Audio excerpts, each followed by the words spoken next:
Hey everyone, ready to dive deep into the world of San Andreas? Released on May 29, 2015, this film has sparked endless discussions, and today, we're uncovering every thrilling detail. If you enjoy this deep dive, don't forget to hit that like button. It really helps us grow. And for more incredible movie explorations and hidden gems, subscribe to the channel. Now, let's unravel the magic behind this cinematic masterpiece. Set against the backdrop of California's most infamous fault line, San Andreas opens with a heart-pounding rescue scene that wastes no time immersing the audience into the chaos. Ray Gaines, played by Dwayne Johnson, is a Los Angeles Fire Department rescue pilot, fearless and capable, who leads a high-stakes helicopter mission to save a girl trapped in a car dangling over a cliff. This moment doesn't just serve as an adrenaline rush. It introduces Ray's character as someone who runs toward danger, a central trait that defines him throughout the film. But beneath the muscles and bravery is a man facing personal turmoil. Ray's marriage to Emma, portrayed by Carla Gugino, is falling apart.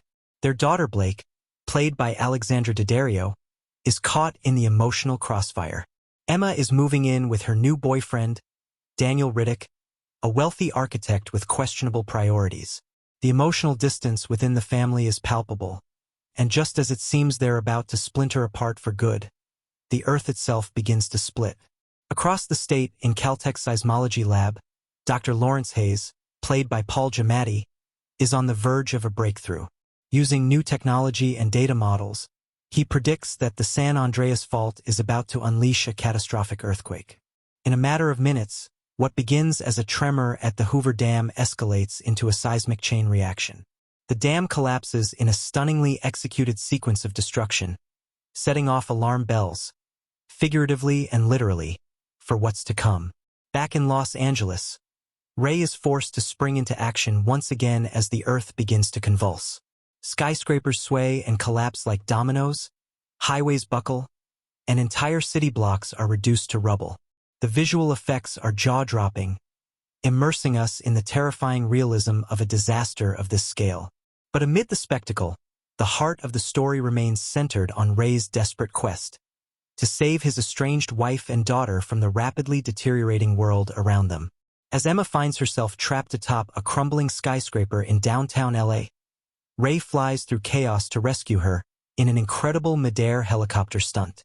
It's over the top, sure, but it's also undeniably exhilarating. The couple, once emotionally distant, find themselves relying on each other again, the collapse of the world around them ironically forcing them to rebuild their bond.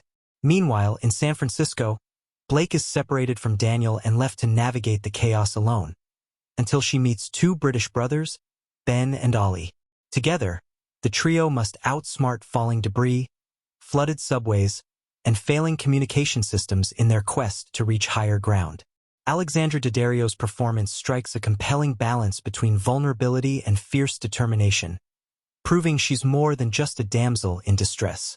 The tension rises as the earthquakes intensify. What began in LA was only the beginning. The true horror hits San Francisco. The Golden Gate Bridge becomes a battleground of collapsing cables and sinking vehicles. Skyscrapers fall like trees in a storm. And then, as if things couldn't get worse, a massive tsunami crashes through the Bay Area, pushing the film's disaster spectacle into overdrive. This isn't just destruction, it's annihilation, and it's rendered with a mix of practical and digital effects that elevate the stakes to nearly apocalyptic levels.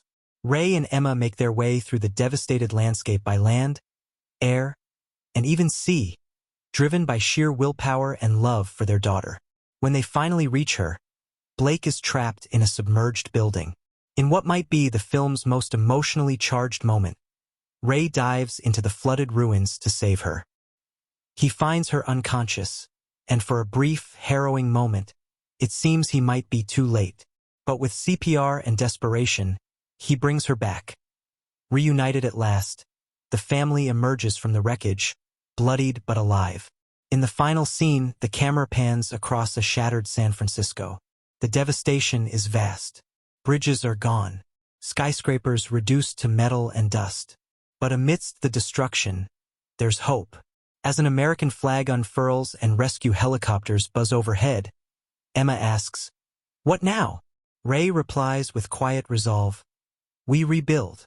While San Andreas plays fast and loose with geological science, seismologists were quick to point out its creative liberties. The emotional core of the film holds firm. It's a story of survival, redemption, and resilience. Yes, it's full of implausible heroics and Hollywood spectacle, but it's also grounded in something universally human, the will to protect those we love, no matter the odds. And that's what makes San Andreas such a gripping ride. It's not just about buildings falling. It's about people standing up in the face of devastation. Whether you came for the explosions or the emotional arcs, this film delivers a pulse-pounding journey through one of nature's deadliest forces. Thanks for joining this deep dive into San Andreas. If you enjoyed this breakdown, smash that like button and subscribe for more cinematic explorations. Until next time, stay safe, stay curious, and keep watching great movies. When San Andreas roared into theaters on May 29, 2015, it wasn't just another summer blockbuster. It was a full-throttle, edge-of-your-seat spectacle that shook audiences in more ways than one. Directed by Brad Peyton and headlined by Dwayne "The Rock" Johnson, this disaster epic took the primal fear of the earth beneath our feet giving way and cranked it to seismic proportions. At a glance, it promised destruction, chaos, and jaw-dropping visuals. But what it delivered was something much more gripping. A deeply human story woven into the heart of catastrophe, where survival isn't just a matter of muscle or luck. It's about love, loss, and the unbreakable will to hold your family together in the face of nature's fury. What makes San Andreas extraordinary isn't just its visual grandeur, though the film's portrayal of California crumbling into the Pacific is nothing short of spectacular. It's how it balances this with a story that hits close to home for anyone who's ever fought to keep their family together. In an era crowded with superhero franchises and CG-heavy spectacle, San Andreas stood out because it wasn't about stopping a villain with a cape. It was about enduring something inevitable, something real. Earthquakes are not fantasy. They are feared and studied, with the San Andreas fault serving as a real-world ticking time bomb. That immediacy, the fact that this could happen, amplified the tension and made every aftershock on screen feel disturbingly plausible. At the center of this chaos is Ray Gaines, a Los Angeles Fire Department rescue pilot whose job is to face danger head-on. Played with stoic charm and unshakable resolve by Dwayne Johnson, Ray is introduced in the film's opening minutes as he helms a harrowing helicopter rescue mission to save a teenage girl trapped in her car, teetering off the side of a cliff. The sequence is heart-pounding, a perfect kickoff to a film that never really lets its foot off the gas. But Ray isn't just a hero in uniform. He's also a father and a husband struggling to hold his family together after personal tragedy. His marriage to Emma, Carla Gugino, is falling apart, strained by the weight of their shared past and the recent death of their youngest daughter. Emma is moving in with her new boyfriend, a wealthy but emotionally shallow architect named Daniel Riddick, Yoan Griffith, leaving Ray on the outside looking in. Their daughter Blake, Alexandra Daddario, is caught in the middle, smart, composed, and just trying to navigate the wreckage of her family's emotional fractures. Before any earthquakes hit, the tension is already rumbling beneath the surface, both emotionally and geographically. That's part of the brilliance of San Andreas. It mirrors the literal seismic shifts with metaphorical ones. Families breaking apart, relationships fracturing, and personal foundations being shaken. But when the earth begins to tremble, first subtly, then with explosive force, the characters are thrust into survival mode, and the fractured family dynamics are put to the ultimate test. The destruction begins at the Hoover Dam, where Caltech seismologist Dr. Lawrence Hayes, played by Paul Giamatti with intellectual urgency, detects unusual seismic activity. Alongside his colleague, he realizes that a previously undetected fault has begun to move, and when the dam collapses in a cascade of concrete and water, it becomes clear. This is no ordinary quake. What's happening isn't just a one-off disaster. It's the start of a chain reaction along the entire San Andreas fault. Hayes scrambles to warn the public, using newly developed earthquake prediction models that give him a horrifying conclusion. The worst is yet to come. From that moment, the film becomes a relentless cascade of tension, tragedy, and triumph. As cities crumble and lives are shattered, Ray must race across a collapsing state to rescue Emma and Blake. The movie takes us from the vertical ruins of downtown Los Angeles to the flooding streets of San Francisco, and each new location raises the stakes and deepens the drama. One of the film's most compelling sequences takes place as Ray rescues Emma from a high-rise rooftop moments before it crumbles to the ground. They escape by helicopter, flying through a hellscape of smoke, fire, and falling skyscrapers. The cinematography here is breathtaking. The chaos is immersive, but never confusing. You feel the gravity of every collapsing structure, every panicked crowd fleeing through fractured streets. But perhaps the heart of the film lies in Blake's storyline.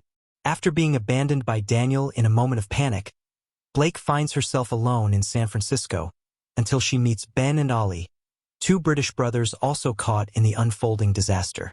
The three form a makeshift team, navigating the city's debris-littered streets and flooded alleyways.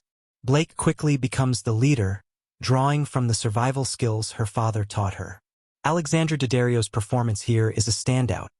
She portrays Blake not as a helpless victim, but as someone fully capable of leading and protecting those around her. Her strength adds another layer to the film's themes of family, empowerment, and survival. As the earthquakes escalate, culminating in a record-shattering magnitude 9.6 quake, the devastation becomes almost apocalyptic. The San Francisco skyline is leveled, and the Golden Gate Bridge, a symbol of endurance and strength, is destroyed in a stunning sequence involving a capsized container ship and a massive tsunami. The wave that engulfs the Bay Area is one of the film's most visually striking moments, a surreal yet grounded vision of how fragile our urban monuments really are. Amidst the chaos, Ray and Emma commandeer a speedboat, racing through flooded city streets to save Blake, who is now trapped in a collapsing building slowly filling with water. What follows is one of the film's most emotional climaxes. Ray dives into the submerged wreckage, desperately searching for his daughter. Time is running out. When he finally finds her, she's unconscious, and the prospect of losing her, of failing her, becomes almost too much to bear. In a moment that feels raw and honest, Ray performs CPR as Emma looks on, her emotions torn between hope and dread. It's a rare, quiet moment in a film otherwise filled with cacophonous destruction, but it hits hard. When Blake sputters back to life, the relief is palpable, not just for the characters, but for the audience as well. And just like that, the family is whole again, not just physically but emotionally. The loss that once fractured them has now given way to a new beginning. The earth may be broken, but they are not. The final moments of the film show them surveying what's left of San Francisco from atop a rescue ship. The camera pans across the ruined city, now eerily calm. An American flag unfurls. A child asks, "What now?" Ray looks out over the water and replies, "We rebuild." It's a simple line, but one that carries weight. Because San Andreas, for all its action and spectacle, is ultimately about resilience. The ability to face unimaginable loss and find the strength to start over. But San Andreas didn't just make an impact in theaters because of its thrilling set pieces or emotional arcs. It became a cultural phenomenon because it tapped into a very real fear. The San Andreas fault is not fictional. Californians live with the knowledge that a major earthquake could strike at any time. By taking this real-world anxiety and turning it into a cinematic experience, the film resonated on a deeper level. It wasn't just fantasy, it was a dramatized what-if scenario that felt frighteningly possible. The movie also hit at a time when audiences were craving high-stakes disaster narratives that didn't involve superheroes or alien invasions. In San Andreas, the villain isn't a person, it's nature itself. And in many ways, that makes it scarier. There's no reasoning with an earthquake, no negotiating with a tsunami. You survive or you don't. That stark reality makes every scene more gripping, every rescue more urgent. And let's not forget the performances. Dwayne Johnson proved, once again, why he's one of the most bankable stars in Hollywood. His portrayal of Ray isn't just physically commanding, it's emotionally grounded. You believe his desperation, his guilt, his love for his family. Carla Gugino brings both strength and vulnerability to Emma, while Giamatti elevates every scene he's in with his gravitas and sincerity. The younger cast members bring heart and relatability, especially Alexandra Daddario, whose performance as Blake is one of the film's most pleasant surprises. Visually, the film is a masterclass in controlled chaos. The CGI is used not just for spectacle, but to immerse the viewer in the story. Buildings don't just fall. They buckle, twist, groan, and crumble in ways that feel grounded in reality. The sound design is equally impressive. The deep, guttural rumble of the earth splitting open is almost a character in itself. Director Peyton doesn't just want you to see the destruction, he wants you to feel it. And audiences did feel it. The movie earned over $474 million worldwide, proving that the disaster genre still had life left in it. It sparked online debates about earthquake preparedness, with scientists weighing in on what the film got right and what it didn't. Even with its scientific exaggerations, the film encouraged conversation, which is more than can be said for many blockbusters. In classrooms and newsrooms, San Andreas became a reference point. It wasn't just entertainment. It was a touchstone for real-world discussion. Ultimately, what makes San Andreas worth exploring isn't just the destruction. It's the reconstruction, not just of buildings, but of lives, relationships, and the human spirit. It's a film that says, yes, everything can fall apart in an instant, but what matters most is how we come together, how we rebuild from the rubble, and how love, when pushed to its limit, can withstand even the deadliest of quakes. So if you haven't seen San Andreas, or if you're ready to revisit it with fresh eyes, now's the time. Strap in, hold tight, and prepare to witness a story that's as emotionally resonant as it is visually explosive. Because sometimes, the greatest heroes don't wear capes.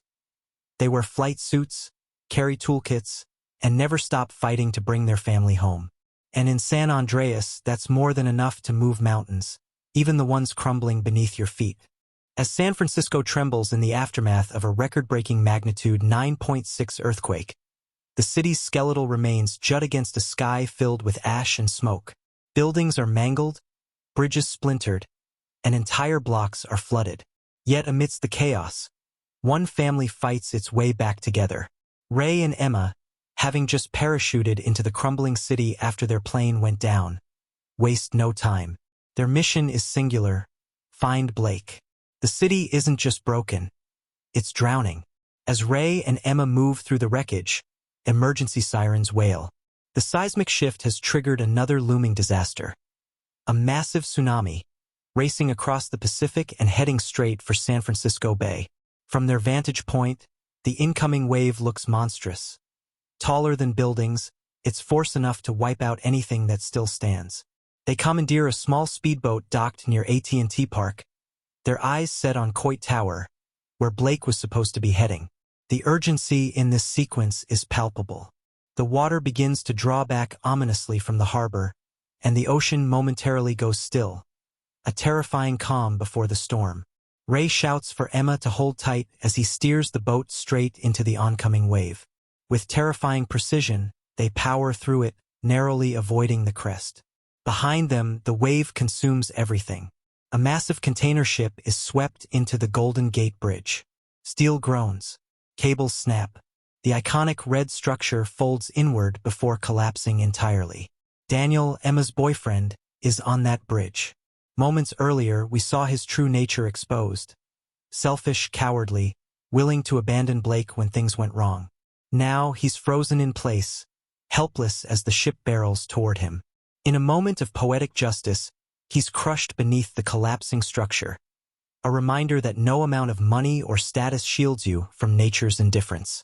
Elsewhere in the city, Blake, along with British brothers Ben and Ollie, has found shelter in a partially constructed high-rise. Ironically, a project developed by Daniel. The building, barely stabilized, becomes their last refuge as floodwaters pour through the streets. Their plan is to climb as high as possible to avoid the water and to be seen. Blake uses a laser pointer, signaling into the fog in hopes her parents might catch a glimpse. Ray does. He and Emma spot the beam cutting through the smoke. Their daughter is alive. But time is running out. Water is rising fast inside the structure. As Blake and the boys climb, the building begins to tilt and buckle. Glass explodes inward. Sparks fly.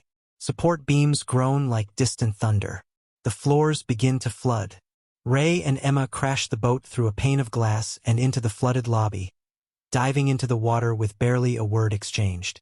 They have no plan, just instinct. Ray submerges into the blackness, weaving through half-collapsed corridors, until he finds Blake, trapped in a small air pocket, unconscious, submerged. He fights to break through debris, pulling her free and swimming upward as the entire structure threatens to collapse in on itself. Above the surface, Emma waits, eyes fixed on the water. Then Ray breaks through, Blake in his arms. He hauls her into the boat, begins CPR with trembling hands. Each compression, each breath is a war against time. For a moment, nothing happens. And then a gasp. Blake comes back. The breath is weak, but it's there. The reunion is not triumphant. It's desperate, raw, drenched in tears and salt water, and the weight of everything they nearly lost. They find Ben and Ollie, pull them from the water, and all five escape the collapsing building as it finally gives way and crashes into the flooded ruins of the city. What follows is quieter, but no less powerful. The family is brought to a rescue camp perched on higher ground overlooking what's left of San Francisco. The landscape is unrecognizable. The water has settled, but the devastation remains. From their vantage point, they can see the ruins of the skyline, the twisted remains of bridges, and boats drifting where roads once lay. Survivors gather in huddled groups. Medical tents rise. Helicopters circle overhead. Ray and Emma sit with Blake between them, wrapped in blankets, sharing a moment that just days earlier seemed impossible. The emotional tension that once separated them, the guilt over their daughter Mallory's drowning, the quiet blame they both carried, is still there, but softened, shaped now by what they've been through. They've faced the end of the world together, and in doing so, found each other again. Ray's arc comes full circle. From a man tormented by a past he couldn't fix, he's become the force that holds his family together in their darkest hour. Emma, too, transforms, not just from victim to survivor, but from someone trying to move on, to someone choosing to rebuild what matters.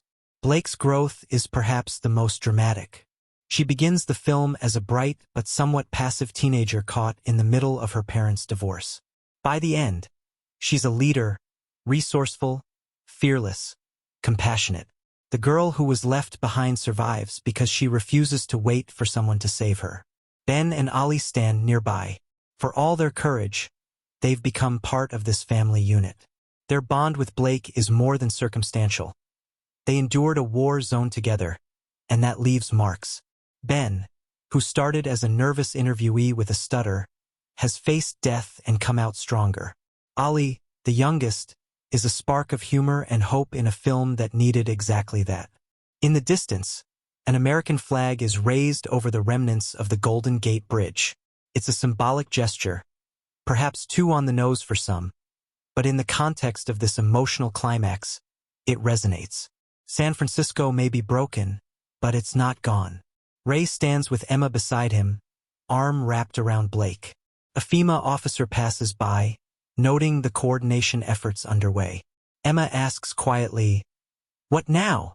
Ray looks out across the wreckage, his voice steady. "We rebuild." It's not just a line, it's a thesis statement. The film, for all its explosive spectacle, ultimately hinges on this message.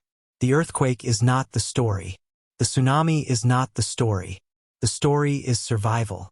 It's what remains when everything else is swept away.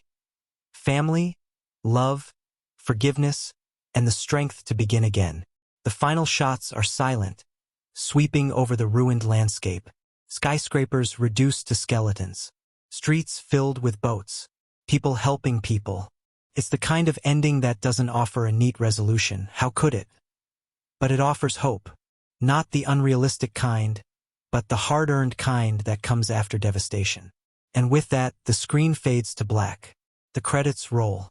But long after the movie ends, the tremors remain. Because San Andreas isn't just a disaster movie. is a family drama disguised as a thrill ride. It's a story about the literal shifting of the earth and the figurative shifts that happen within the people standing on it. Every explosion, every collapse, every rescue isn't just there to awe. It's there to remind us how fragile our world is, and how strong we can be when it breaks. The film ties its narrative threads with surprising care. Ray's emotional journey parallels the fault lines. Fractured, unpredictable, and finally, after immense pressure, realigned. Emma's arc isn't about choosing between men.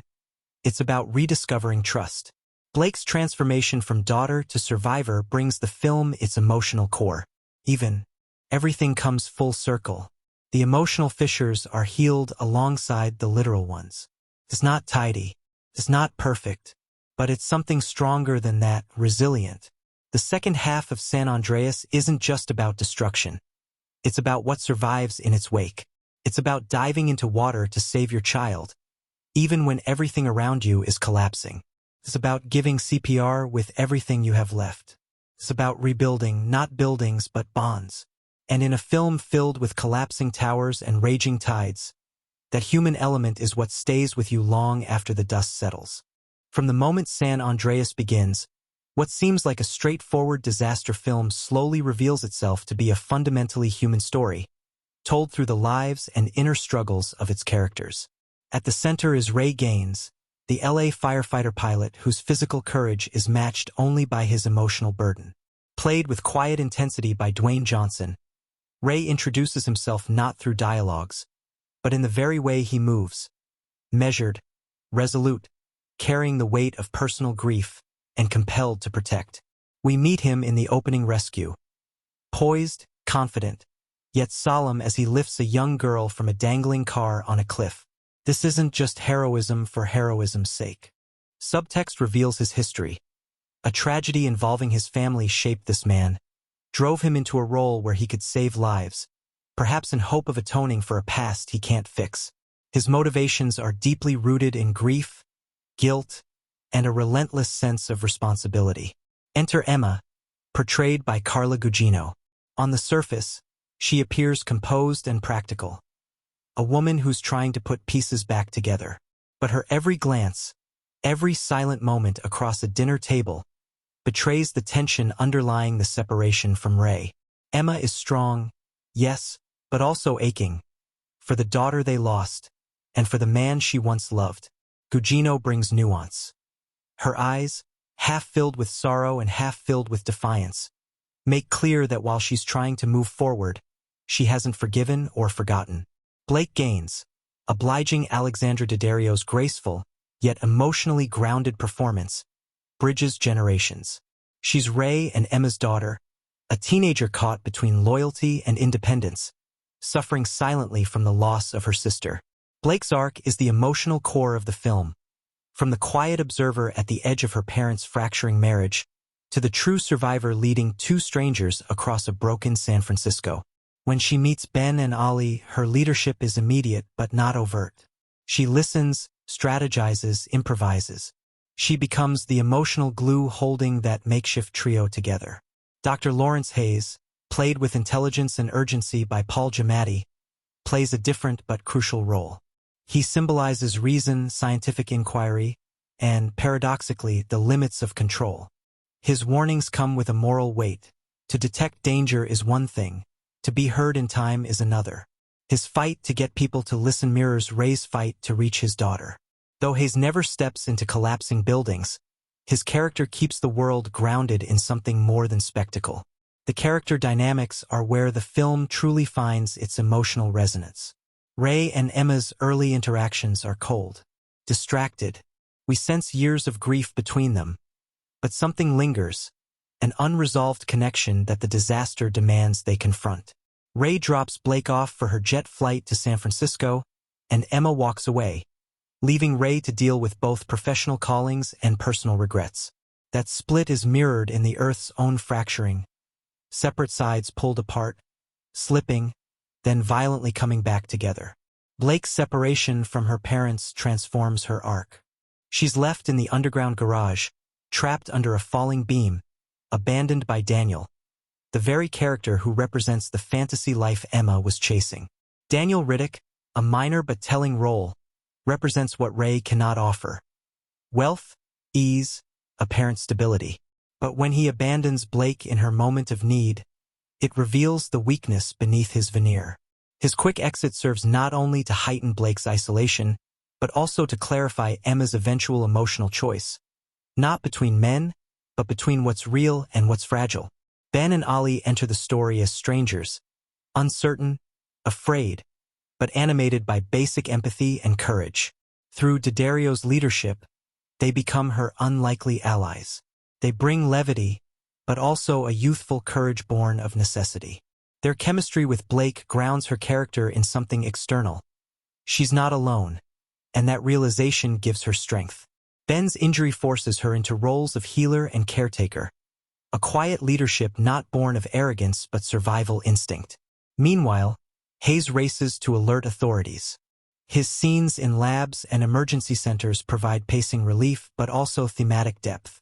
He moves from calm researcher to authoritative global witness to catastrophe. His transformation isn't emotional like Ray's, but intellectual. The warnings grow sharper, the stakes more urgent. Though he succumbs to exhaustion and despair, his persistence ensures many lives are saved. That tension between what's scientifically possible and what's politically acceptable adds weight beyond explosions. As the earthquake hits LA, Ray becomes the hero. Yet his motivation isn't recognition, it's love. Each mission becomes a metaphor. Saving Emma on the collapsing rooftop isn't just rescue, it's reconnection. Pulling Blake from floodwaters isn't just father-daughter drama. It's existential reconciliation. Ray's physical heroism intersects with emotional recovery. Each pulse-pounding rescue deepens his arcs from stoic pilot to grieving father reckoning with sacrifice. Emma transforms, too, not by grand dialogue but through response. When Ray whisks her from the rooftop, she doesn't ask why he's still fighting. She just holds on. The camera quietly registers the shift. Protection becomes reunion. Guilt becomes forgiveness. Fear becomes resolve. Emma's arc, when layered with Gugino's subtle sheen of tears and tight smiles, reveals the emotional seam beneath the spectacle. Blake's arc crescendos in the high-rise flood sequence. Trapped with two empathetic strangers, she takes charge. She patches wounds, signals her dad, makes judgment calls. This isn't teenage rebellion. It's maturity forced by crisis. When Ray sees her laser pointer slicing through smoke, it becomes a symbol not of her location, but of her voice reaching him, of her not giving up. Blake becomes the beating heart between the disaster's raw energy and the emotional core. Daniel Riddick's character arc, though brief, is crucial, the embodiment of privilege and detachment. When his fate is sealed on the Golden Gate Bridge, it underscores a central theme. Status and wealth offer no immunity. His failure is story logic. The film punishes illusions that deny human responsibility. His collapse under the weight of steel is poetic, a dramatic exit scene that frames the film's moral choices. Ben and Ollie, for all their small roles, represent something larger. The idea that heroism isn't reserved for professionals. Ben's steady hands at welding, Ollie's youthful banter amid crisis. Their human faces in a sea of destruction. When Blake leads them through smoky corridors and rising floodwaters, they follow, because leadership transcends professional titles. Dr. Hayes does not appear in the final rescue, but his arc concludes in the relief camp as he watches life continue. His arc bookends the scientific and emotional narratives. Mapping fault lines eventually segues into mapping the emotional ones. At the end, Hayes stands facing the sea of survivors with relief. Not relief alone, but commitment. His emotional punctuation is quiet but grounded in resolve. Science matters, but only when it saves people. By the film's end, Ray has completed his arc. He's not metaphorically crushed by guilt anymore, he's redeemed. His daughter is safe. His wife, present. No fanfare, no trophies, just them, together. The trauma they endure becomes a crucible forging something stronger. Connection, forgiveness, future.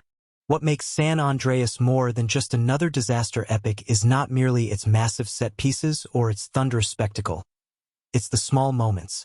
the whispers behind the chaos, the flickers of meaning between the explosions. As the Earth rips apart beneath California, the film quietly plants details that deepen its impact, reward sharp-eyed viewers, and, at times, almost seem to predict what's about to happen before it does. It's a world constructed not just with crumbling buildings, but with layered meaning, callbacks, and subtle symbolism that unfolds the more you watch. Take the opening rescue, a cliffside car accident where Ray, our helicopter rescue pilot, swoops in to save a trapped teenager dangling from her SUV. On the surface, it's a showcase for Ray's cool under pressure, but there's something more underneath. The way the camera lingers on his steady eyes, the rhythm of the rotors syncing with his pulse. It's a foreshadowing of the control he'll have to fight to maintain when things spiral far beyond his reach. The girl, clinging to life as her vehicle slips further from the rock face, mirrors Ray's internal struggle, trying to hold onto his fractured family, grasping for connection before everything falls. Then there's the subtle placement of framed photographs in Ray's home, one of Mallory, the daughter he lost. It's shown just briefly, yet it carries a deep undercurrent. Her absence haunts the film. When we later learn of her drowning accident, the early stillness of that photo resonates with tragic foreshadowing. Her memory is never addressed outright until much later, but it shapes everything about Ray's choices, his protectiveness over Blake, and the unspoken wall between him and Emma. The movie never says it directly, but the silence around Mallory is deafening and intentional.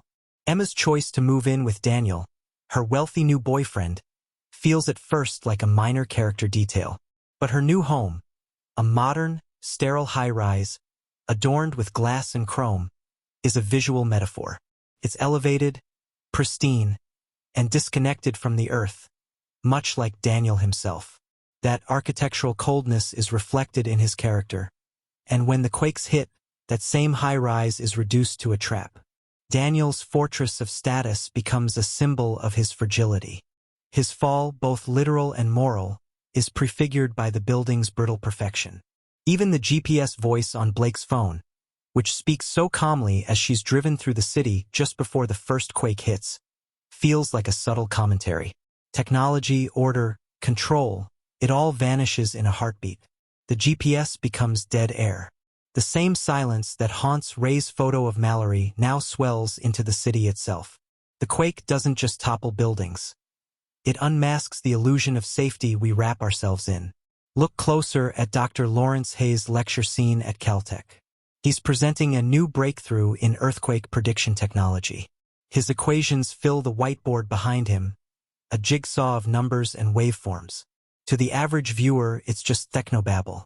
But for those paying attention, a blinking red line marks a 9.5 event, just before he's interrupted. That line predicts the exact magnitude of the quake that hits later in the film. The foreshadowing isn't loud, but it's undeniable. And it's not just numbers that whisper what's to come. When Dr. Kim Park, Lawrence's colleague, dies during the Hoover Dam collapse, there's a quiet, haunting moment just before the tremor begins. The dam tour guide casually mentions that it's held for over 70 years, right before the first shock hits. That line becomes more than trivia. It's a metaphor for the illusion of permanence. What stands for decades can crumble in seconds, and what feels eternal can fall with a whisper. Symbolism continues throughout the journey. Ray and Emma's descent into the crumbling city is marked by visual cues. Each stage of their trip, from helicopter to plane to truck to boat, is a step closer to the ground, closer to reality, closer to reconciliation. The vehicles they use aren't just tools. They symbolize the layers they're shedding. The helicopter is distance. The plane is control. The truck is determination. And the boat, navigating through flooded streets, becomes a baptism, a literal plunge into the mess they've tried to avoid. The boat sequence, in fact, is one of the richest scenes in the film when it comes to hidden meaning. As Ray and Emma crest the tsunami in a tiny speedboat, up against a cargo ship larger than anything they've faced, it's easy to get lost in the adrenaline. But the cargo ship crashing into the Golden Gate Bridge isn't just destruction for spectacle. The bridge, a symbol of connection, of progress, is obliterated. That destruction echoes the bridge broken between Ray and Emma, and, by extension, their family. Yet they don't turn back. They move through it. They rise above it. Blake's use of a laser pointer later on, trapped in the flooded high-rise, becomes another brilliant visual metaphor. That small red beam cutting through fog and smoke is a beacon, yes, for rescue, but also of communication. A voice, of refusing to be silenced. It's also a callback to her childhood. Earlier in the film, Ray mentioned how Mallory used to shine lasers at helicopters, and how it used to annoy him. The laser, once a child's toy, becomes a lifeline. The past, once painful, becomes part of the rescue. There's even foreshadowing in the news tickers. Early in the film, while Emma is at Daniel's high-rise, a TV in the background is reporting on a minor quake swarm near Nevada. The volume is low, the screen partially obscured, but it's there. Every hidden detail in San Andreas, from subtle visual cues and poetic callbacks to metaphor-rich imagery, serves a purpose. They don't just decorate the story, they support it. They tell us that no disaster exists in isolation, that everything broken was once whole, and everything whole carries the memory of fracture. The news anchors downplay it, and no one in the scene pays it any attention. That subtle ignorance becomes thematic. The world is full of signals, we're just not listening. Lawrence Hayes, the film's moral conscience, gives the audience its clearest metaphor. He talks about how the Earth's tectonic plates are constantly shifting, how pressure builds in silence before erupting into chaos.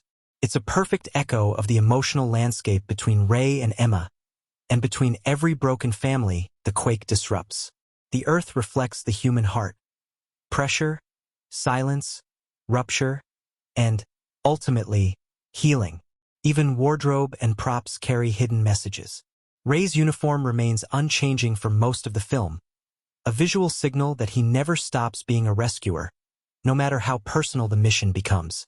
Emma's transition, from elegant dresses to soaked, utilitarian gear, mirrors her transformation.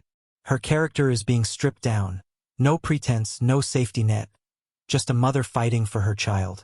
And Blake's backpack, which she carries through nearly every scene, is more than a convenience. It becomes her survival kit, her toolkit, her identity. She shares it with Ben and Ollie, using its contents to stop bleeding, break through walls, signal for help. It's a quiet symbol of preparedness, passed down from a father who couldn't save one daughter but taught the other to save herself. There's another layer in how the film handles scale. The camera doesn't just pan across collapsing buildings, it lingers on faces. When the city falls, we don't just see metal and stone. We see wedding rings lost in rubble, children clutching stuffed animals, a man desperately trying to lift a fallen beam from his crushed car. These are more than disaster tropes. They're embedded reminders of what's truly at stake. Then there's the American flag. In the film's final moments, as the camera pans across the shattered skyline, the flag rises above the remnants of the Golden Gate Bridge. It's a bold, obvious symbol, but it's also layered. The flag doesn't just represent national pride. It's raised by survivors, by rescue workers, by people who were broken but not defeated. And the fact that it's set against a ruined but sunlit cityscape suggests not closure, but possibility. The healing is just beginning. The dialogue itself hides subtle callbacks. Earlier in the film, Ray tells a coworker that after everything that's happened, he's just trying to keep moving forward. Later, when Emma asks him what they do next, he simply replies, "We rebuild." It's not just an answer, it's an evolution. He's no longer running. He's choosing to begin again. And perhaps the most haunting Easter egg of all isn't seen. It's heard. The recurring sound of rumbling, deep beneath the earth, never truly fades. Even in the film's quietest moments, that low, ominous growl sometimes returns. Barely audible, a reminder that the planet, like our emotions, never really stops shifting. That the fault lines may go quiet, but they are always there. When you watch San Andreas, it's impossible not to be swept up in the staggering scale of destruction, the heart-pounding rescues, and the raw emotional moments between characters fighting for survival. But behind that polished cinematic storm lies an equally fascinating story, a whirlwind of creative risk-taking, technical challenges, and human moments that shaped the film's ultimate impact. From the very start, the production faced a daunting task: how to depict the colossal earthquake and tsunami in a way that felt both terrifyingly real and cinematically breathtaking. The film's director, Brad Peyton, brought a fresh vision to the disaster genre. Rather than focusing on the spectacle alone, he wanted to capture the intimate human drama at the quake's core. This duality, massive destruction paired with deeply personal stories, would come to define the movie. But getting there was anything but easy. One of the strangest production challenges was filming the helicopter rescue scenes, which bookend the film. Dwayne Johnson, who played Ray Gaines, underwent rigorous training to convincingly portray a skilled rescue pilot. He spent weeks learning helicopter mechanics, emergency procedures, and safety protocols. The production actually rented several real helicopters, and Johnson logged hours inside actual aircraft to build authenticity. Yet, for safety reasons, the intense action shots were largely created using a combination of cranes, rigs, and CGI. This blend of practical effects and digital wizardry gave the film its visceral realism without endangering the cast. But even with technology's help, shooting those sequences presented unique challenges. The crew faced unpredictable weather conditions at various locations in Vancouver and California. On one day, a sudden rainstorm forced a halt to filming outdoor shots on the cliffside, only to be replaced by blinding sun the next. Maintaining continuity while chasing the perfect light and weather became a logistical headache, and the team had to meticulously plan every scene to maximize their limited windows. Speaking of locations, it's fascinating how the filmmakers recreated iconic California landmarks within a tightly controlled environment. The Golden Gate Bridge, for example, was built as a massive 1:4 scale model, over 75 feet long, on a giant soundstage. The level of detail was extraordinary, down to the smallest bolts and paintwork. This model was used for many of the bridge collapse scenes, and the filmmakers combined it with digital effects to create the ultimate sense of scale and devastation. Interestingly, some of the practical model shots had to be reshot multiple times because the miniatures reacted unpredictably when submerged or toppled. The team had to adjust the water's density and even the model's materials to get just the right look. Perhaps one of the most surprising behind-the-scenes stories involves Dwayne Johnson's preparation for his role beyond the helicopter training. Known for his intense workout regimen, Johnson didn't just bulk up for the camera. He pushed himself to embody Ray Gaines' resilience physically and emotionally. He reportedly worked with former rescue professionals to understand the psychological toll of emergency responders. These sessions gave him insight into the grit, fear, and hope that someone like Ray would experience.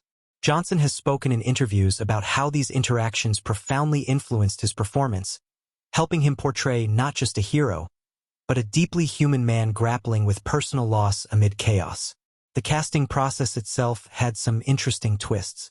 Alexandra Daddario, cast as Emma, initially auditioned with a completely different approach. Early takes showed her emphasizing a more hardened, no-nonsense survivalist. But director Peyton encouraged her to lean into vulnerability, to reveal Emma's internal conflicts. Her strained relationship with Ray, her fear for Blake, and her struggle between independence and family. This adjustment was crucial to balancing the film's emotional weight, and Daddario credits Peyton's guidance with unlocking a more layered performance. Levi Miller, who played Blake, also brought unexpected layers to his role. The young actor was relatively unknown before San Andreas, and the production team initially worried about how he would handle the film's intense emotional scenes. But Miller's natural curiosity and courage shone through. He reportedly stayed on set between takes, asking questions about earthquake science and rescue techniques, even picking up some basic medical skills to make his performance more authentic. The cast and crew often praised him for his professionalism and the ease with which he connected emotionally, despite his youth. Behind the cameras, the visual effects team was pushed to new heights. With nearly 1,500 visual effects shots, the film was a technical behemoth. They combined cutting-edge CGI with practical effects, like controlled explosions and hydraulic rigs that simulated building collapses. One particularly impressive sequence was the San Francisco skyline crumbling in slow motion. To achieve this, artists studied real earthquake footage, building physics models that predicted how skyscrapers would realistically fall and interact. The goal was not just chaos but believable destruction. Physics governed by rules, not random explosions. It was painstaking work, requiring weeks of simulations and constant tweaks. Interestingly, the film's depiction of a 9.6 magnitude quake was inspired by scientific speculation about the Big One, a predicted megaquake on the San Andreas Fault. To balance entertainment with scientific plausibility, the production consulted earthquake experts, who advised on fault mechanics, tsunami likelihood, and aftershock patterns. While some liberties were taken for dramatic effect, the film aimed to ground its disaster in real science, adding weight to its tension. There was also an unusual casting controversy tied to the film's portrayal of Daniel Riddick, Emma's new boyfriend. Some viewers found the character overly caricatured, a wealthy, callous businessman lacking any real depth. Behind the scenes, the actor's performance was reportedly impacted by last-minute script changes that cut much of his backstory and softened his motivations. The director later acknowledged that Daniel was intended to represent a foil to Ray, privileged and distant, but that more time was needed to flesh out the role fully. This challenge highlights the difficulty of balancing multiple character arcs within a high-stakes disaster narrative. An amusing anecdote involves the filming of the tsunami sequences. To simulate the massive waves engulfing San Francisco, the production built an enormous water tank on set. But during a rehearsal, one of the pumps malfunctioned, sending a sudden deluge of water that swept away part of the crew's equipment and drenched several cast members unexpectedly. While nobody was hurt, the incident caused a chaotic but memorable day, with the actors having to reset costumes soaked to the bone. This unplanned immersion lent a raw authenticity to their subsequent reactions. Real water, real shock. Even the film's soundtrack carries behind-the-scenes stories. Composer Andrew Lockington wanted to avoid the typical bombastic disaster score and instead crafted themes that reflected the film's emotional core. He used a mix of orchestral strings and subtle electronic elements to evoke the tension beneath the surface. The rumbling earth, the heartbeat of fear, and the fragile hope threading through the story. Lockington recorded parts of the score in a small studio with a handful of live musicians, opting for intimacy over grandiosity. This choice mirrors the film's focus on personal stories amid large-scale calamity. Of course, the production wasn't without its controversies. Some critics questioned the film's portrayal of family dynamics, arguing that the tension between Ray and Emma played into clichés about divorced parents. Others felt the movie's scientific liberties, especially the speed and scale of the earthquake's devastation, stretched credibility too far. Yet, many fans appreciated the film's emotional honesty, arguing that the human drama was its strongest point, not the seismic spectacle. The movie also inspired real-world discussion about disaster preparedness. Emergency response teams praised the film's depiction of some rescue techniques, noting that while Hollywood exaggerates for effect, the film underscored the importance of family communication plans and evacuation readiness. It sparked increased awareness and conversations among viewers about how to prepare for natural disasters. A surprising but meaningful impact. Finally, it's worth noting the camaraderie on set, which many cast and crew members say contributed to the film's emotional power. Between intense shooting days, the cast would share stories, support one another, and sometimes even joke about the absurdity of filming explosions that leveled entire cities. Reminders that beneath the chaos, there was a tight-knit team bringing the story to life. From the very opening moments of San Andreas, the film establishes a rhythm between heart-pounding spectacle and intimate human struggle, a delicate balance that defines its emotional core and ultimately shapes the audience's journey. One of the most striking early sequences is Ray Gaines' daring helicopter rescue on a precarious cliffside. This scene does more than showcase technical skill or thrilling action. It introduces Ray's character in a way that melds heroism with vulnerability. The camera's focus on his focused expression as he steadies the helicopter blades captures a man used to controlling chaos. Yet beneath the surface, there's a quiet tension, a hint that this control is about to be tested. The stakes in this moment are both literal and metaphorical. Saving a life dangling at the edge of a cliff parallels Ray's emotional balancing act as a father trying to reconnect with his estranged daughter. This layered introduction resonates emotionally because it invites viewers not just to marvel at the rescue, but to invest in Ray's personal stakes. Moving from that adrenaline-charged opening to the film's setup of fractured family dynamics, the scenes between Ray, Emma, and their daughter Blake carry a raw authenticity that anchors the ensuing disaster.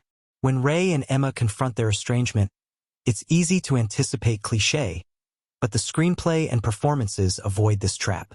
Instead, their interactions are laced with real pain, regret, and unspoken love.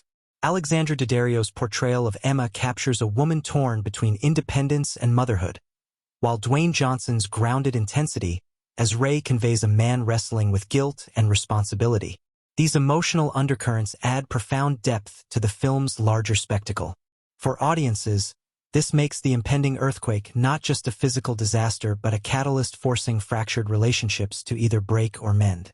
The tension in these scenes primes viewers for the emotional payoff that will unfold amid the chaos. The first major quake sequence is, unsurprisingly, one of the film's most impactful moments, and not only because of its breathtaking special effects. The suddenness and scale of destruction are rendered with a raw, immersive energy. But what elevates this scene beyond a mere CGI spectacle is the way the filmmakers intercut large-scale devastation with intimate human reactions. The shattering windows of Emma's high-rise apartment juxtaposed with Blake's terrified, trapped face create a visceral immediacy. The sound design plays a pivotal role here. The building's groans, the shattering glass, and the heartbeats of panicked characters all fuse into a symphony of chaos that grips the audience emotionally and physically. Viewers aren't just watching the earthquake, they're feeling it. This scene crystallizes the film's central tension between man-made structures and nature's indifferent fury. Another key moment comes when Ray and Emma's attempts to rescue Blake shift the film's tone from disaster epic to survival drama.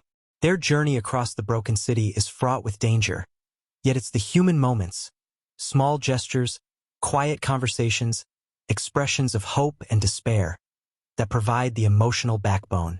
One particularly resonant scene is when Emma breaks down on the side of the road, overwhelmed by fear and guilt. Daddario's performance here is subtle but searing, showing a character stripped bare by circumstances beyond her control. It's a turning point that reminds the audience that survival is not just physical but emotional.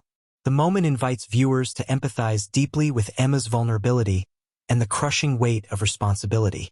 The film's depiction of the Hoover Dam collapse serves as both a stunning visual highlight and a symbolic turning point. The slow, inexorable failure of the dam mirrors the growing loss of control faced by the characters, and by extension, humanity's tenuous hold over nature. The cinematography lingers on cascading water and cracking concrete, building suspense with every frame. Yet, amid this spectacle, the human cost remains front and center. Dr. Lawrence Hay's desperate struggle to warn authorities, and the tragic death of Dr. Kim Park during the disaster, inject personal stakes into the catastrophe. These moments resonate emotionally because they underscore the theme that knowledge and preparation can only go so far against overwhelming natural forces. The dam's destruction is a powerful metaphor for the film's larger message about humility in the face of nature's power. One of the most memorable sequences is the tsunami hitting San Francisco, a scene that combines visual grandeur with symbolic resonance. As massive waves engulf the city, the destruction of the Golden Gate Bridge, a cultural icon representing connection and progress, strikes a chord far beyond its cinematic role. The collapse symbolizes the breaking of bonds, not just physically but emotionally. The city's fragmentation parallels the fractured family at the film's heart. Yet, in the midst of this devastation, the resilience of the characters shines through.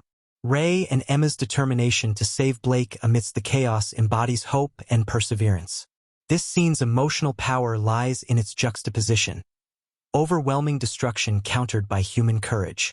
Audiences often cite this as a moment where spectacle and heart collide perfectly.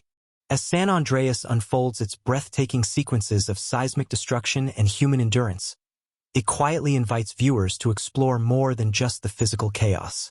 Beneath the crumbling buildings and roaring tsunami waves lies a tapestry of profound themes and symbols that resonate far beyond the disaster genre's typical spectacle. These elements subtly shape the story's emotional depth and offer reflections on our relationship with nature, family, resilience, and society.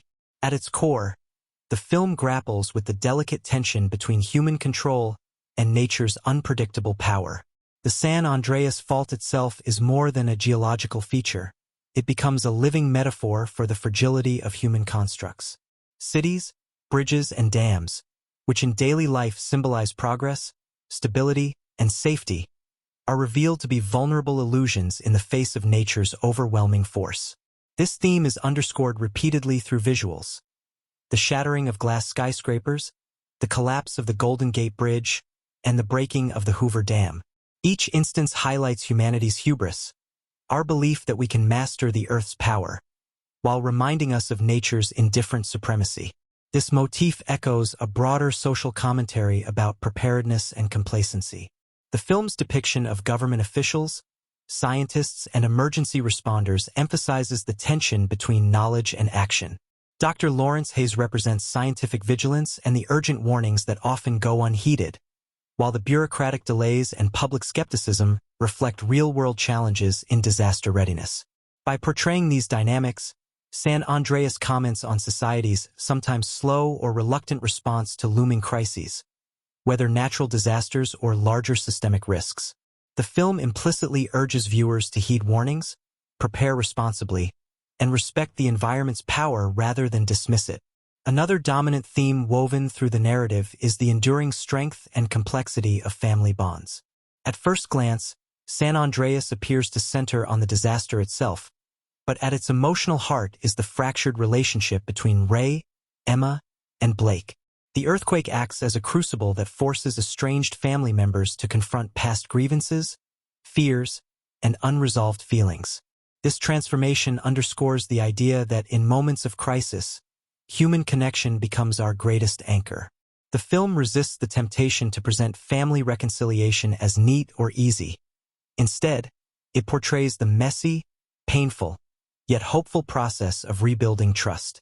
Symbolism enhances this theme, particularly through the recurring motif of bridges and connections. The Golden Gate Bridge's collapse is more than physical destruction. It symbolically represents broken familial and social ties. Conversely, Ray's relentless efforts to rescue Blake across the fractured cityscape mirror his attempts to rebuild emotional bridges within his family. Even the final scenes, where the family reunites amid ruins, evoke a fragile but resilient hope that love and unity can endure even when everything else seems shattered. The movie also subtly explores the idea of legacy and memory. Ray's memories of his deceased daughter Mallory, who tragically died in a prior incident, haunt his motivations throughout the film. Mallory's presence lingers in Ray's protective instincts toward Blake and his desire to prevent another loss. This layered portrayal of grief adds emotional complexity and suggests that our pasts profoundly shape our present actions. The trauma of loss becomes a silent undercurrent, fueling courage and vulnerability simultaneously. In terms of symbolism, the laser pointer Blake uses to signal rescuers is a powerful image of hope piercing through darkness and chaos. A small, seemingly insignificant object becomes a beacon of survival and agency amid overwhelming destruction. This transformation reflects a broader theme. Even the smallest acts of resilience or connection can shine brightly in the face of catastrophe. It's a subtle reminder that amid the vast forces of nature, human ingenuity and spirit endure. The film's social commentary also touches on environmental awareness. While San Andreas does not explicitly delve into climate change or human impact on Earth's geology, the portrayal of natural disasters inevitably raises questions about how humanity interacts with the environment. The movie's unflinching depiction of destruction serves as a stark reminder that nature's power is both awe-inspiring and humbling. It invites viewers to consider how urban development, infrastructure planning, and environmental stewardship are critical to mitigating disaster risks. Beyond environmental themes, the film subtly comments on social inequalities exposed by disaster. The characters' varied experiences, from Ray's working-class background as a rescue pilot to Daniel Riddick's privileged business lifestyle, highlight disparities in vulnerability and access to safety. The chaos affects everyone, but the resources and support available differ drastically. This dynamic reflects real-world observations of how natural disasters often exacerbate existing social divides, disproportionately impacting marginalized communities. While San Andreas doesn't dwell extensively on this, the contrasts between characters' worlds add depth to its social texture. At the narrative level, the film's progression from destruction to survival mirrors a classic heroic journey, but it does so with a uniquely modern sensibility. Ray Gaines is not a flawless hero. He's a man burdened by guilt, loss, and complicated family ties. His perseverance and courage are admirable precisely because they emerge from imperfection and vulnerability. This humanization of the protagonist aligns with the film's overarching message that true strength is forged not in invincibility, but in the willingness to confront fear, reconcile with the past, and act despite uncertainty. Moreover, the earthquake itself serves as a metaphor for sudden, uncontrollable change, a theme that resonates beyond natural disasters. The film captures the universal human experience of upheaval, loss, and the necessity of adaptation. Just as the characters must navigate shifting landscapes and broken infrastructure, viewers are reminded of the broader life challenges that demand resilience and hope. The film's emphasis on communication, both literal and emotional, is another significant thematic thread. The chaos of the disaster disrupts conventional means of contact, forcing characters to find alternative ways to connect. This is embodied in Blake's laser pointer signaling as well as Ray and Emma's efforts to locate each other and their daughter amid the city's ruins. The breakdown of technology parallels the breakdown of relationships, suggesting that connection requires intentional effort, especially in times of crisis. Symbolically, the fractured cityscape itself becomes a character, one that embodies chaos, danger, and also the potential for renewal. The crumbled highways and toppled buildings reflect the breakdown of old structures, both physical and emotional, while the character's journey through this terrain hints at rebirth. The film's closing moments, showing the family together amid the ruins, evoke the possibility of rebuilding from destruction. This cyclical motif, destruction followed by renewal, is a deeply human story, woven seamlessly into the disaster narrative. Finally, San Andreas subtly pays homage to the resilience of first responders and communities. Ray Gaines represents not just a fictional hero but the countless real individuals who face unimaginable dangers during disasters. The film's respectful portrayal of emergency personnel highlights themes of duty, sacrifice, and collective effort. This emphasis on community response adds a hopeful layer, reminding viewers that survival and recovery depend on solidarity as much as individual courage. Taken as a whole, these thematic and symbolic layers enrich San Andreas far beyond its spectacular disaster sequences. The film becomes a meditation on humanity's fragile yet fierce relationship with nature, the power of family, and the endurance of hope in the face of overwhelming odds. Its social commentary invites reflection on our preparedness, our inequalities, and the ways we connect amid crisis. This depth, often beneath the surface of explosive action, makes the movie not just an adrenaline ride but a story with heart and meaning. In this way, San Andreas bridges the gap between blockbuster spectacle and thoughtful storytelling. Its narrative sweeps viewers through epic destruction, but it never loses sight of the human pulse beating beneath the rubble. The symbols scattered throughout, from collapsing bridges to laser beams, echo the film's call to recognize both our vulnerabilities and our capacities for resilience. Ultimately, the movie challenges us to look beyond the disaster itself, to see the enduring connections and themes that shape our lives even when the ground shifts beneath our feet. From the very first frame of San Andreas, it's clear that the filmmakers intended to deliver an experience that is as much about immersive visual storytelling as it is about narrative. The film's visual style is a powerful blend of sweeping panoramas and intimate close-ups, carefully calibrated to pull viewers into the scale of the disaster while never losing sight of the human stories at its core. This dual focus is central to the film's ability to balance the grandeur of catastrophe with the emotional intensity of its characters. The cinematography, masterfully crafted, plays a crucial role in shaping this balance. Wide shots dominate many sequences, particularly during scenes of seismic devastation, where the camera captures the sheer magnitude of destruction, the fracturing of highways, the collapse of iconic landmarks like the Golden Gate Bridge, and the engulfing tsunami waves that swallow entire city blocks. These expansive visuals not only evoke awe but also emphasize humanity's vulnerability. The camera's movement in these moments is often fluid and sweeping, following the chaos with a sense of both urgency and scale.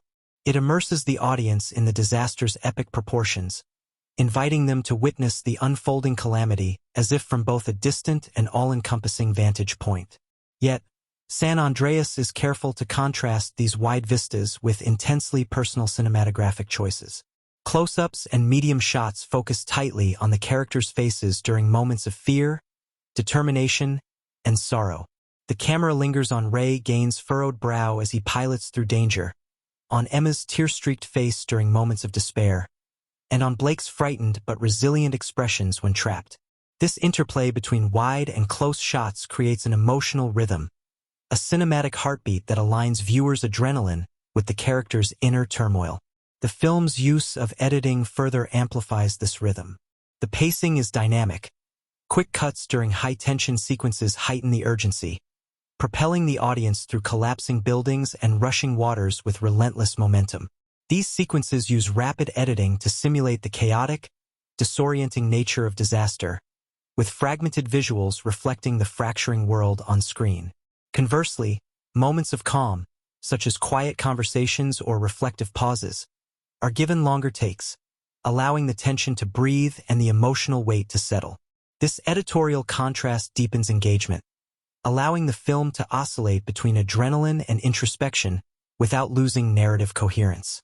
One particularly notable stylistic choice is the film's commitment to practical effects augmented by cutting-edge CGI, blending realism with spectacle.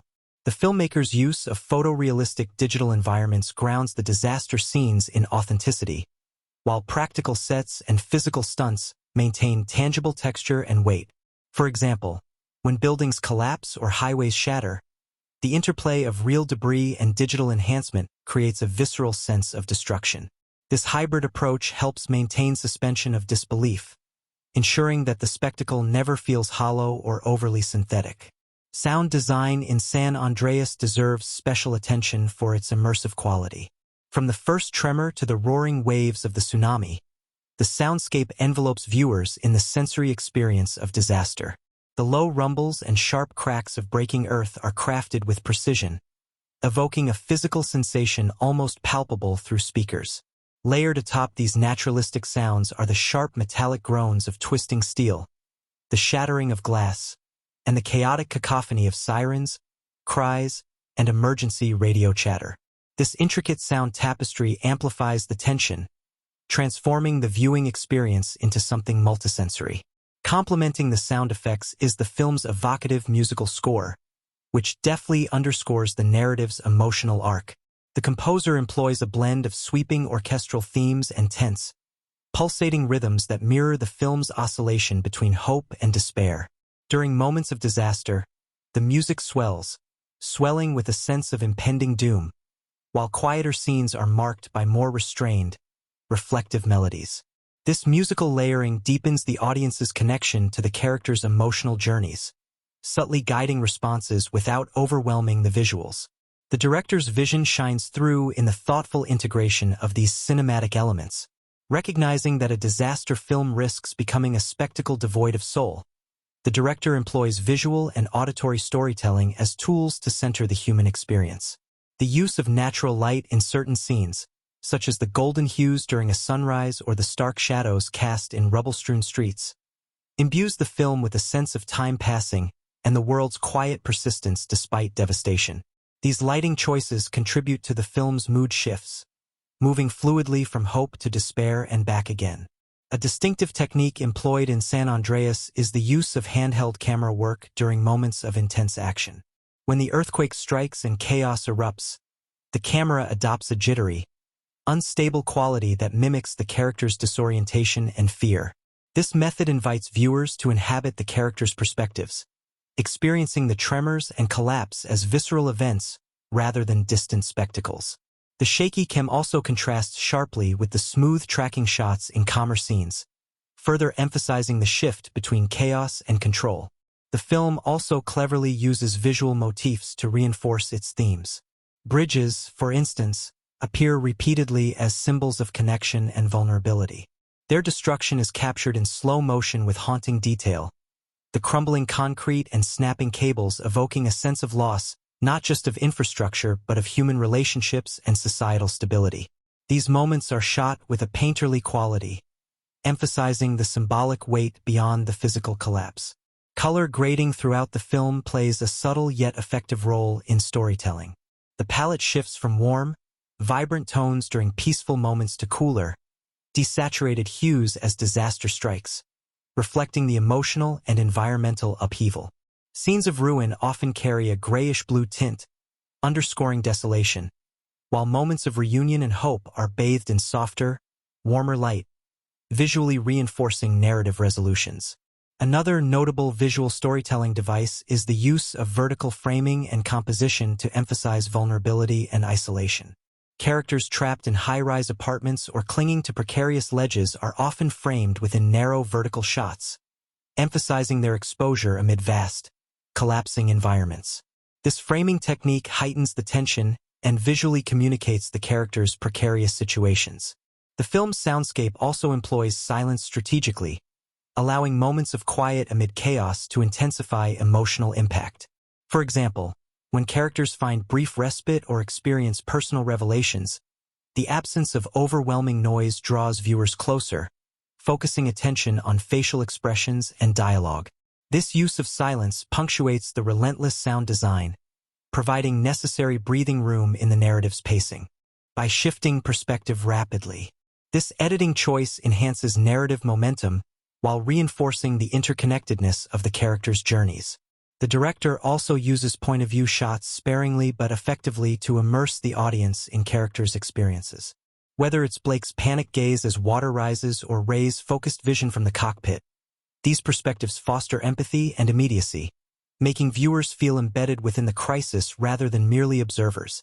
Visually, the depiction of natural elements, earth, water, and sky, carries symbolic weight throughout. The Earth's violent rupture is portrayed with textured detail, shifting rocks, dust clouds, and shattering ground that feel tactile and menacing.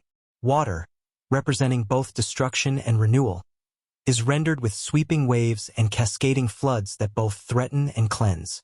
The sky often reflects mood changes, from ominous storm clouds during disaster to clear horizons signaling hope. Overall, the film's technical craftsmanship, combining cinematography, editing, sound, music, and directorial choices, creates a cohesive sensory experience that supports its storytelling ambitions. The viewer is not just told a story of survival, but invited to live it through immersive visuals and sounds.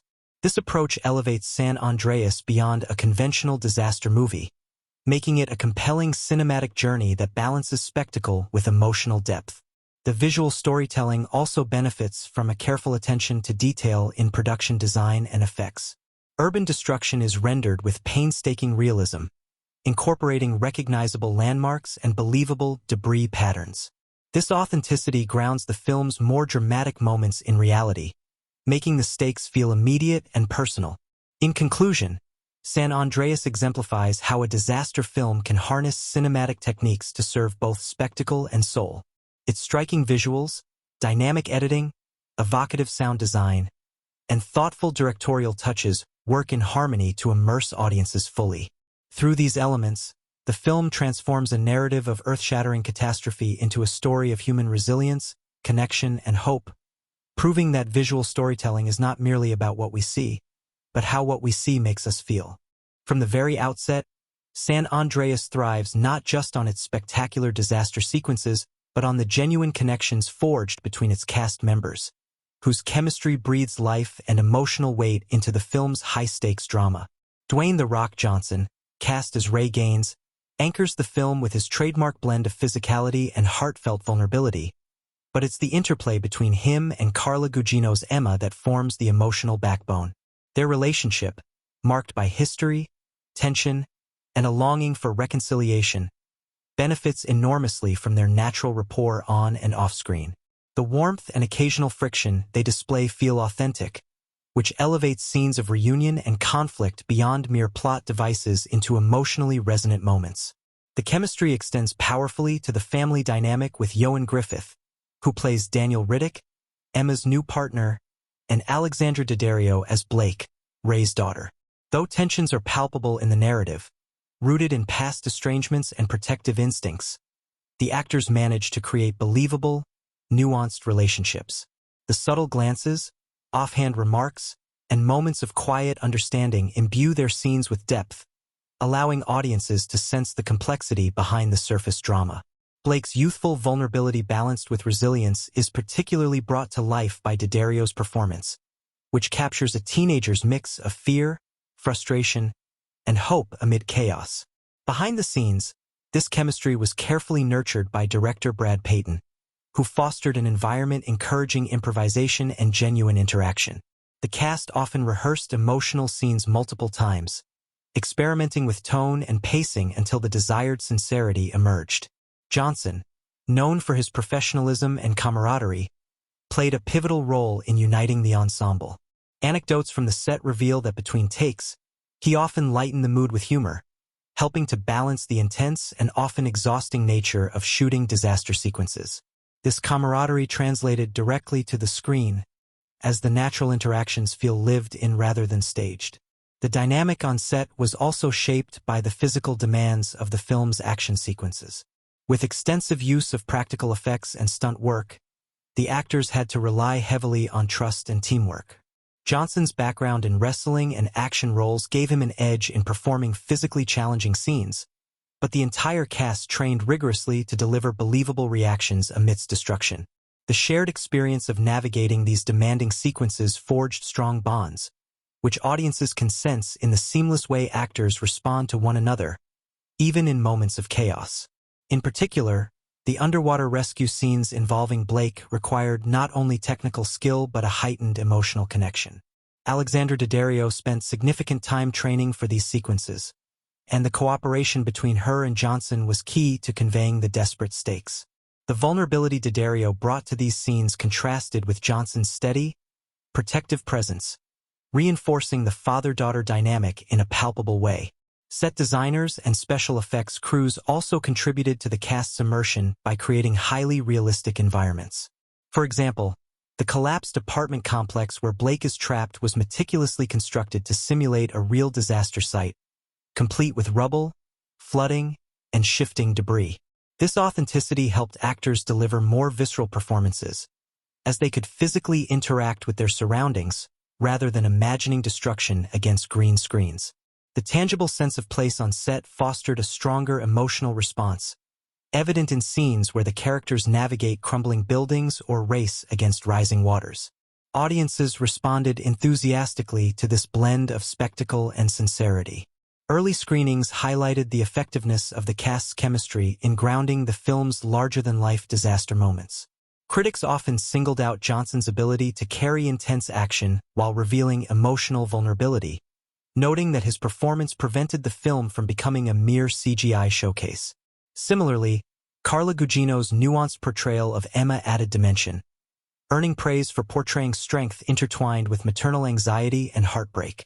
Fans embraced the family's journey as much as the disaster sequences, connecting with the universal themes of reconciliation, sacrifice, and hope. Social media buzz and fan forums reflected this, with viewers sharing favorite moments of character interaction as much as thrilling earthquake scenes. This engagement helped the film maintain a lasting presence beyond its initial release, fueling discussions about both its entertainment value and emotional resonance. Behind the scenes, the production team also faced challenges that shaped the final film's tone and pacing. Weather conditions during on-location shoots sometimes disrupted filming schedules, leading to creative improvisations that the director incorporated to enhance realism. For instance, a sudden rainstorm during a key outdoor scene was used to heighten tension rather than reshoot, adding a layer of unpredictability that echoed the film's themes of chaos. Another interesting behind-the-scenes story involves the use of the Golden Gate Bridge as a major set piece. The iconic landmark's destruction was digitally created but grounded in extensive research and consultation with engineers to ensure plausibility. The visual effects team worked closely with the actors, who performed in front of green screens, often relying on their imagination and the director's descriptions. To compensate for this, the director prioritized reaction shots and emotional performances to anchor the spectacle in human experience. Audience reactions to the bridge collapse scene were particularly intense. Test screenings revealed strong physiological responses, gasps, tension, and even audible cries, attesting to the effectiveness of combining visual effects with emotional storytelling. This scene became emblematic of the film's success in blending technical prowess with narrative impact, cementing it as a standout moment remembered by fans. In the months following the release, San Andreas garnered a mixed but generally positive critical reception, with praise directed toward its entertainment value, special effects, and cast performances. Some critics noted the film's reliance on disaster tropes, but even detractors acknowledged the cast's chemistry as a highlight. The film's blend of heart and spectacle struck a chord with audiences worldwide, contributing to its strong box office performance and enduring popularity on streaming platforms. Long-term fan engagement has included online discussions dissecting character motivations and favorite scenes, as well as appreciation for the actors' chemistry. Fan art, video essays, and social media tributes often emphasize the family's emotional journey, underscoring how the cast's performances elevated the film beyond its disaster genre. The cast's ongoing appreciation for their collaboration also emerged in interviews and behind-the-scenes featurettes. Dwayne Johnson frequently praised his co-star's professionalism and emotional range, while Carla Gugino highlighted the supportive environment on set. These reflections reveal how a shared commitment to storytelling helped create a film that resonates on multiple levels. When San Andreas thundered into theaters in 2015, it did more than deliver jaw-dropping disaster spectacle. It carved out a distinct place for itself in the pantheon of disaster cinema, leaving a legacy that resonates well beyond its box office numbers. At first glance, it might appear as just another entry in a genre known for spectacular destruction and high-stakes survival, but what truly sets San Andreas apart is how it fused blockbuster thrills with grounded human emotion, an approach that subtly shifted expectations for disaster filmmaking in the years that followed. Its influence can be seen most clearly in how subsequent disaster films approached character-driven narratives amid large-scale chaos. Where some earlier movies prioritized spectacle over substance, San Andreas demonstrated that audiences crave not only visual effects but deeply felt connections to the characters at the story's heart. This balance helped raise the bar for the genre, inspiring filmmakers to develop richer emotional arcs alongside their special effects. It's no coincidence that after San Andreas, studios increasingly invested in stories that humanize catastrophe, blending heart-pounding action with family drama or personal journeys. The film showed that a disaster movie could be both adrenaline-charged and emotionally compelling, encouraging a more holistic approach to storytelling in blockbuster cinema. Technologically, San Andreas also pushed the boundaries of visual effects integration. Its pioneering use of photorealistic CGI combined with practical sets influenced a wave of disaster and action films that sought to achieve similarly immersive realism. The film's success in making destruction feel both grand and believable set a new standard, highlighting the importance of seamless blending between digital artistry and physical filmmaking. Effects studios and filmmakers alike took note, driving innovations that enhanced the visceral impact of cinematic catastrophes. On a cultural level, San Andreas tapped into a collective fascination and anxiety about natural disasters in an era marked by climate change awareness and seismic concerns. The film's depiction of a massive earthquake along California's infamous San Andreas Fault sparked conversations beyond the screen, raising public interest in geological science and disaster preparedness. Its release coincided with increasing media coverage of real-life seismic events, creating a timely cultural moment where entertainment intersected with awareness. This connection helped cement the film's relevance, giving it a significance that transcended pure escapism. Though San Andreas was not positioned as an awards powerhouse, it garnered recognition within technical categories, particularly for visual effects and sound design. These nominations and accolades underscored the industry's respect for the film's craftsmanship, acknowledging the skill and creativity involved in bringing a city-shattering earthquake to life on screen. While it may not have swept major awards ceremonies, Its achievements in technical artistry contributed to its enduring reputation among filmmakers and fans of the genre alike. The film's milestones extend into its lasting popularity on streaming platforms, where it continues to attract new audiences years after its theatrical debut. Its accessibility and thrilling, heartfelt storytelling make it a go-to choice for viewers seeking both excitement and emotional connection. This sustained engagement testifies to the film's effective blend of spectacle and substance, qualities that allow it to stand the test of time amid ever-evolving cinematic trends. San Andreas also left a mark on pop culture through its memorable imagery and iconic sequences. The destruction of landmarks such as the Golden Gate Bridge and Los Angeles skyline have become visual shorthand for cinematic disaster, referenced and parroted in various media. The film's tagline and marketing campaigns further embedded it into the cultural lexicon, making phrases like "the big one" synonymous with apocalyptic scenarios in popular imagination. This cultural penetration reflects how the film's visual and thematic elements resonate broadly, influencing not just cinema but wider entertainment and public consciousness. Importantly, the film's portrayal of resilience, family bonds, and human courage amid devastation speaks to universal themes that continue to inspire. It reminds viewers that even in the face of overwhelming destruction, connection and determination prevail, a message that holds enduring appeal. This emotional core elevates the film beyond a mere spectacle, giving it a heart that beats long after the credits roll. Looking forward, San Andreas stands as a benchmark for what disaster films can achieve when they marry technical excellence with narrative depth. Its legacy challenges filmmakers to push beyond spectacle alone, inspiring stories that explore human experiences within extraordinary circumstances. The film's influence is evident not just in cinematic techniques and genre conventions, but in how it shaped audience expectations for blockbuster storytelling. Ultimately, San Andreas remains significant because it transcended its category. It's more than a story about an earthquake. It's a tale of survival, love, and the indomitable human spirit framed within a masterclass of visual storytelling. Its impact on genre filmmaking, technical innovation, cultural conversation, and audience engagement ensures that it will be remembered as a milestone. A film that shook the foundations of disaster cinema and resonated deeply with viewers around the world.